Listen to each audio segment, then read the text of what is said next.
Hey guys, so we're going to be getting started with week 7 of our distance learning notes. So we're still going to be focusing on factoring, but now we're looking at some special patterns that we can find, as well as some higher degree polynomials. So not really just x squared, but what can we go like x to the third, x to the fourth, stuff like that. So first thing, one of the patterns we can see that we haven't talked about before, we've talked about dots, that was one, but now we have something called a perfect square trinomial pattern. Okay, so when we have a perfect square trinomial pattern, the formulas that you see are here and here. Okay, it's two different options that you have. The only difference between the two of them, we have addition there, we have subtraction there. That's the only difference between the two of them. And what it's saying is if I have my first term and my last term, and I'm actually going to change this.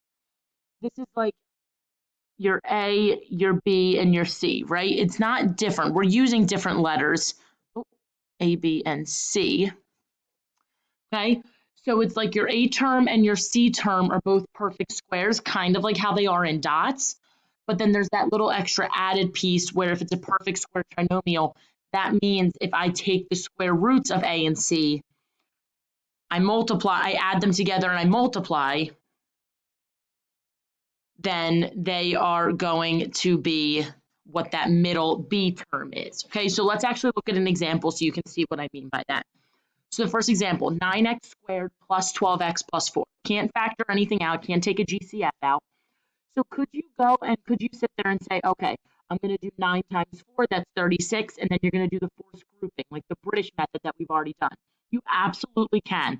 So if you don't want to take the time necessarily to be like, oh, is this a perfect square, is it not? You don't have to do that, okay? But if you were to figure that out, first step is to see that that's a perfect square and that's a perfect square. Square root of that is 3x, square root of 4 is 2. Okay, and what it's saying is, and how do you know the given problem is a perfect square trinomial? I'm reading down here now.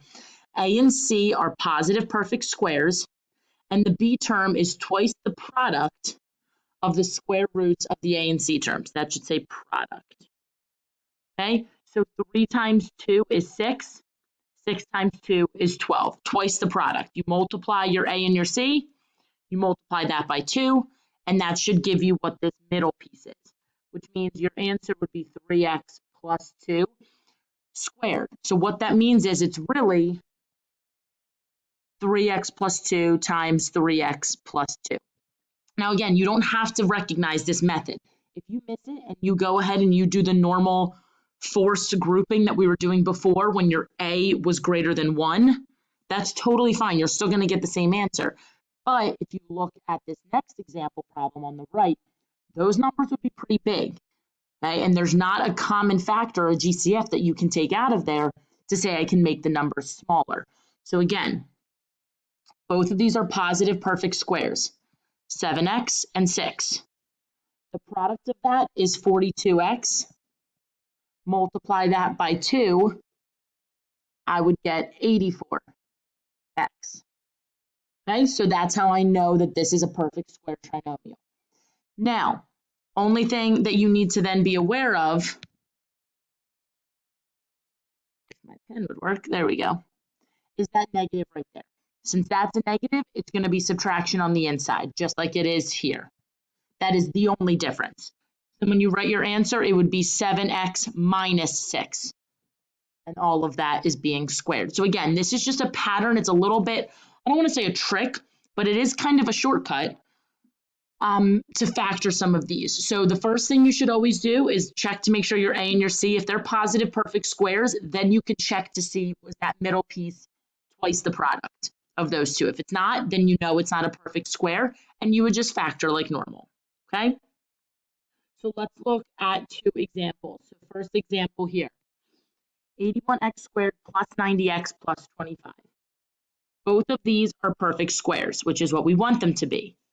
It's 9x and it's 5. 9x times 5 is 45x. Multiply that by 2, gives me 90x, which is what I want. So I know that this is a perfect square trinomial. So since this is addition, it would just be 9x plus 5 all squared. and that would be your answer. Instead of having to sit there and do 81 times 25, figure out what multiplies to that adds to 90, you can do it this way. Okay? Now in number 2, if you look at the first two terms, or the first term, it's not a perfect square, but you should always, always, always check to see if there's a GCF first, and in this case there is. I can factor a 3 out. If I take a 3 out, I'm left with 4x squared minus 44x plus 121. Now you look. A and C are both positive perfect squares. It's 2x and it's 11. 2x times 11 is 22x. Multiply that by 2 and I get 44x. My pen's going a little crazy. There we go. Which is what I want, so I know it's a perfect square trinomial. So from there, leave that 3 out there. That's still included. It doesn't just go away. I'm going to have 2x minus 11 all squared. It's minus because it was subtraction here. Okay, that's the only thing you have to be careful for. Okay, and then just don't forget to square the whole thing. So now we're going to look at how could I use perfect squares to actually solve a polynomial equation. So the first thing you want to do always is get everything equal to 0. So add x to both sides. So 4x to the third minus 4x squared plus x is equal to 0. Always check to see if there is a GCF, and there is. I can take an x out of here. So I would be left with 4x squared minus 4x plus 1. Look at my first term and my last term. They are both perfect squares. This is 2x, this is 1. 2x times 1 is 2x. Multiply that by 2, I get 4x, which is what I want.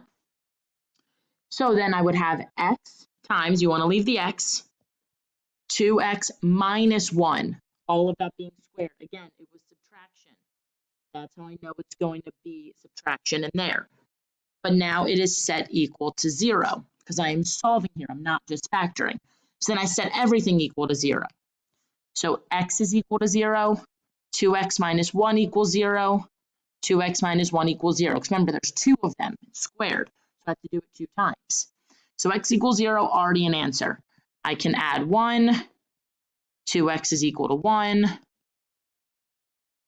Only reason why I'm doing both of these at the same time is because it's the same answer.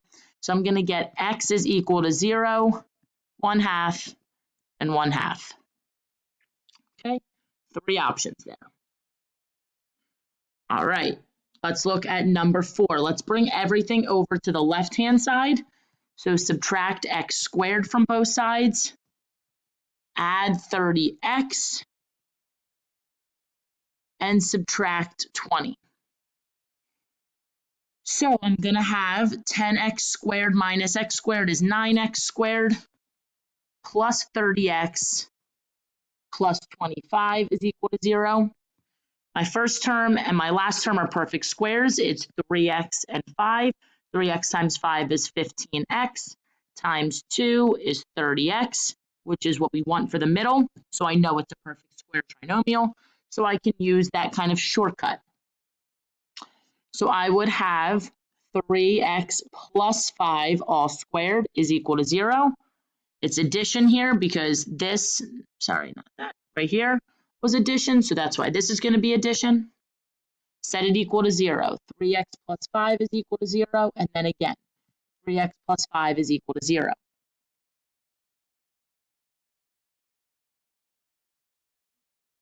Go ahead and solve.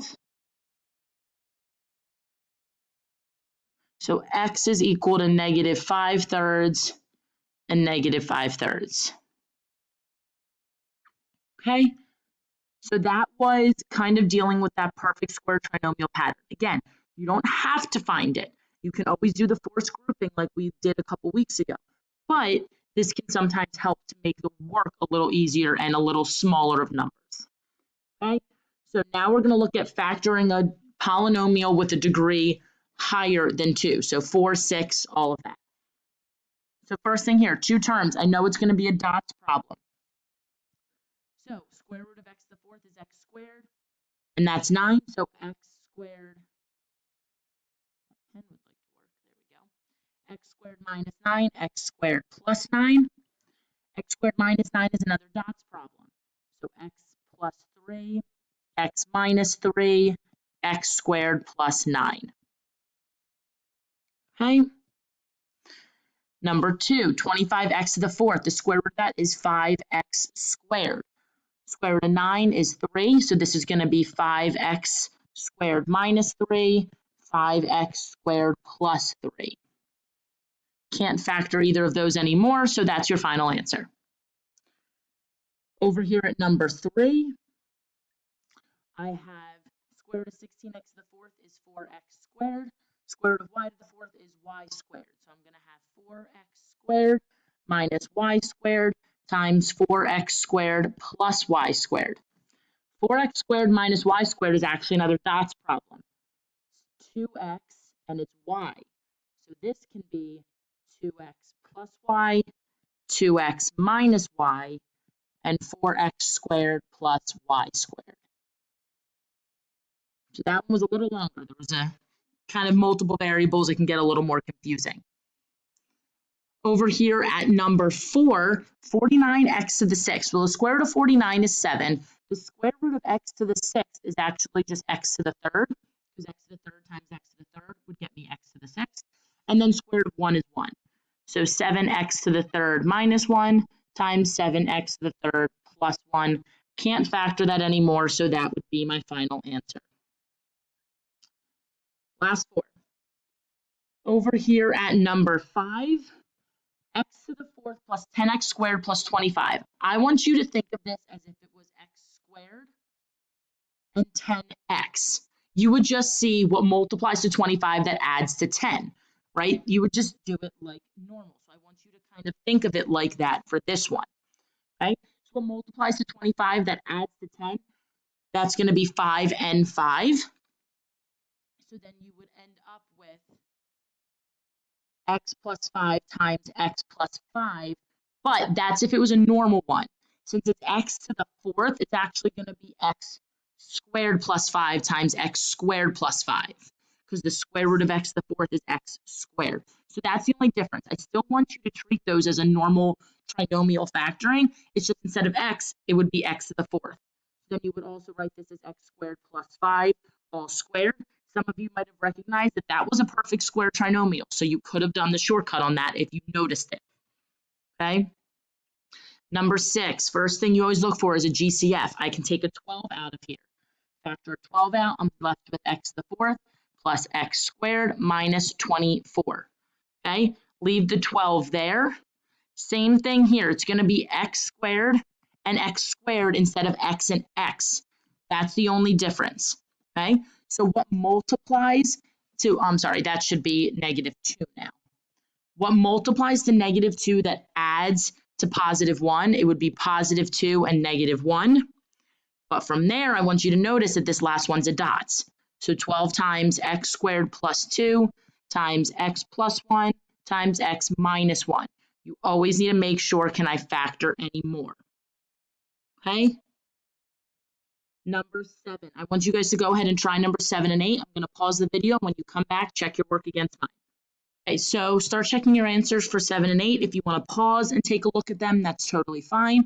For the first one, take a GCF out of 3, and then it's just a factoring problem.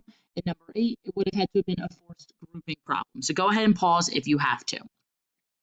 Last thing to look at is down here, the steps for factoring. First thing you always do is you take out a GCF. Second step is to look at the number of terms. If it's 2 terms, it's always the difference of squares. If it's 3 terms, it's a trinomial. You have different options there. You have when A equals 1, you just, what are the factors of C that add to B?